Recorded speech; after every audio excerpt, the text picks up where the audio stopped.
खाटू श्याम मंदिर सीकर राजस्थान में स्थित है। खाटू श्याम का इतिहास बहुत प्राचीन है। आज से लगभग 1000 वर्ष पूर्व में इस मंदिर का निर्माण हुआ था। सीकर जिला मुख्यालय से 43 किलोमीटर दूर खाटू नामक गांव में बाबा खाटू श्याम का प्राचीन मंदिर है। इस मंदिर में भगवान श्री कृष्ण और बर्बरीक की पूजा होती है। खाटू श्याम में बर्बरीक का सिर है, जिसे बर्बरीक ने भगवान श्री कृष्ण के कहने पर दान कर दिया था। कलयुग में खाटू श्याम को श्री कृष्ण का अवतार माना जाता है। खाटू श्याम को हारे का सहारा कहा जाता है, क्योंकि जिसकी मनोकामना कहीं पूरी नहीं होती उसको श्याम बाबा पूरी करते हैं। इस वीडियो में हम आपको खाटू श्याम का इतिहास, कहानी, कथा और खाटू श्याम मंदिर कहाँ स्थित है, इसकी पूरी जानकारी देंगे। खाटू श्याम का इतिहास महाभारत काल से है। ये पांडुपुत्र भीम के पौत्र थे, जिनसे खुश होकर भगवान श्री कृष्ण ने इनको कलयुग में अपने नाम से पूजनीय होने का आशीर्वाद दिया था। खाटू श्याम जी का नाम बचपन में बर्बरीक था। घर परिवार, माता पिता और गुरुजन सभी इनको बर्बरीक नाम से ही जानते थे। भगवान श्री कृष्ण ने इनको अपने घुंघरालू बालों की वजह से श्याम नाम दिया था। खाटू श्याम जी को श्याम बाबा, दीनों का नाथ, कलयुग का अवतार, शीश का दानी, खाटू वाला श्याम, हारे का सहारा, लकदातार, नील घोड़े का असवार, खाटू नरेश आदि नामों से भी जाना जाता है। खाटू श्याम को मोरवी नंदन भी कहा जाता है। खाटू श्याम जी की कहानी की शुरुआत मध्यकालीन महाभारत से शुरू होती है। बलवान भीम के पुत्र का नाम था घटोत्कच। घटोत्कच का विवाह दैत्य राजा मूर की पुत्री कामक कंटकटा, जिसे मौरवी के नाम से भी जाना जाता है, के साथ हुआ था। मौरवी और घटोत्कच ने एक पुत्र को जन्म दिया, जिसका नाम था बर्बरीक। बचपन से ही बर्बरीक ने अपनी माता मौरवी और भगवान श्री कृष्ण से युद्ध कला सीखी। बर्बरीक ने भगवान शिव की तपस्या की, जिससे प्रसन्न होकर शिव जी ने उन्हें 3 बाण दिए। ये 3 बाण उनको तीनों लोकों में विजय दिलवा सकते थे। यह वरदान पाकर बर्बरीक बहुत खुश हुए। बर्बरीक अपनी वीरता और शक्तियों के लिए जाने जाते हैं। महाभारत काल में जब कौरव और पांडवों के बीच युद्ध शुरू होने वाला था, तब बर्बरीक अपनी माता के पास गए और युद्ध देखने की स्वीकृति मांगी। इस पर उनकी माता ने उनसे पूछा कि तुम किसकी तरफ से युद्ध लड़ोगे। इस पर बर्बरीक ने जवाब दिया, जो हारेगा मैं उसकी तरफ से युद्ध लड़ूंगा।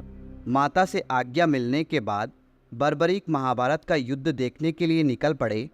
भगवान श्री कृष्ण यह सब देख रहे थे। श्री कृष्ण जानते थे कि यदि बर्बरीक को नहीं रोका गया तो युद्ध का परिणाम पलट देगा। रास्ते में जाते हुए बर्बरीक को श्री कृष्ण ने ब्राह्मण का रूप धारण करके रोका और पूछा, हे बालक, तुम अकेले यह 3 बाण लेकर कहाँ जा रहे हो? तब बर्बरीक ने जवाब दिया कि मैं महाभारत का युद्ध देखने जा रहा हूँ और इस युद्ध में जो हारेगा मैं उसका साथ दूंगा। उपहास पूर्वक श्री कृष्ण ने कहा, सिर्फ 3 बाण के सहारे युद्ध लड़ने जा रहे हो? इनसे तो 3 सैनिक भी नहीं मरेंगे।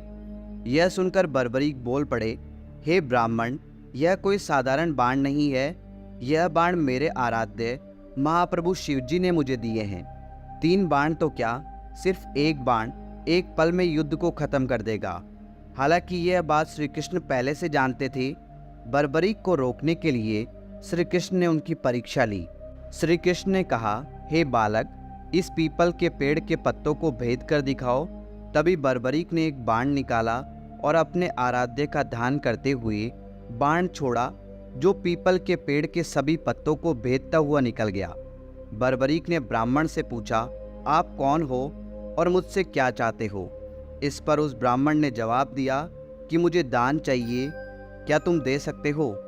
बर्बरीक ने कहा, मांगो, आपको क्या चाहिए? तब ब्राह्मण ने उनका शीश दान में मांग लिया। यह सुनते ही बर्बरीक समझ गया कि यह कोई साधारण आदमी नहीं है। उसने ब्राह्मण को अपने वास्तविक रूप में आने को कहा। तब भगवान श्री कृष्ण अपने असली रूप में बर्बरीक को दर्शन दिए। अपने गुरु को सामने पाकर बर्बरीक धन्य हो गया।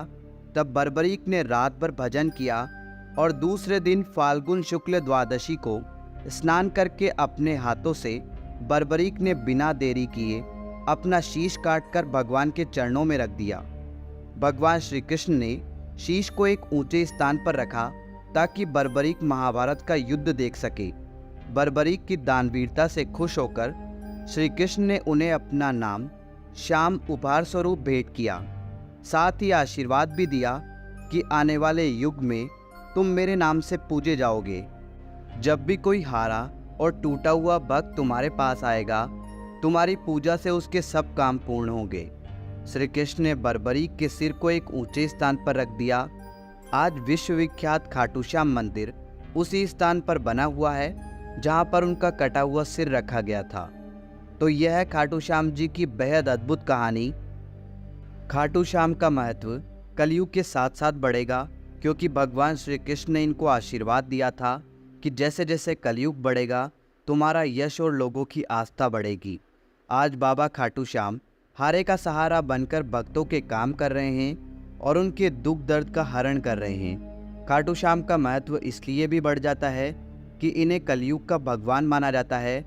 आस्थावान लोगों के हर काम होते हैं और ऐसा कहा जाता है कि जो व्यक्ति अपने जीवन में अपने दुखों और कष्टों से घिरा हुआ है, अपने जीवन में हार मान चुका है, उसे एक बार अवश्य खाटू श्याम जी की शरण में जाना चाहिए।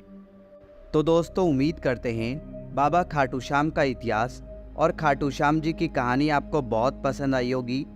कमेंट बॉक्स में खाटू श्याम धणी की जय लिखकर कमेंट जरूर करें। धन्यवाद दोस्तों।